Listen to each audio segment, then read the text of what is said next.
Ikinagulat ng lahat ang revelasyon ng tiyuhi ni Daniel Padilla na si Robin Padilla tungkol sa pagbunyag nito na tungkol sa pinag-uusapang lihim raw na anak nina Daniel Padilla at Catherine Bernardo.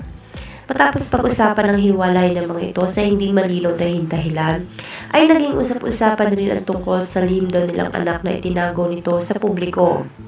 Ayon sa aming nakalap na source ay inilihim daw ito sa publiko para na rin sa seguridad ng anak nila. Hindi nga raw dito sa Pinas ipinanganak ito kundi nagtungo pa si Catherine Bernardo sa ibang bansa para dito magsilang ng kanilang anak ni Daniel Padilla. Usap-usapan rin na kung totoo man daw ito ay malaki nito sa kasalukuyan dahil halos 4 na taon na ang nakaraan na pumutok ang balitang ito. Muli lang itong naungkat dahil sa paghihiwalay nila ngayon at ngayong hiwalay na sila ay marami na ang nagtatanong ng tungkol sa kanilang anak.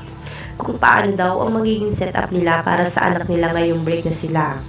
Komento naman ng netizen ay sigurado naman daw na hindi ito pababayaan ni Daniel lalong-lalo na sa suportang pinansyal nito.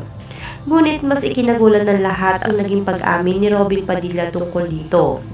Aniya, wala naman daw dapat ikabahala dahil nasa tamang edad na rin daw sina DJ at Catherine para sa mga ganitong usapin. Dagdag pa nito maging sila naman daw ay nakaalalay para sa kanilang anak.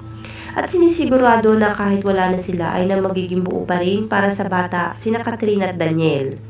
Hinihiling na lang din ni Robin na irespeto na lang muna ang desisyon ng dalawa. Malay daw natin na balang araw makapag-isip sila at muling magkaayos para sa kanilang anak.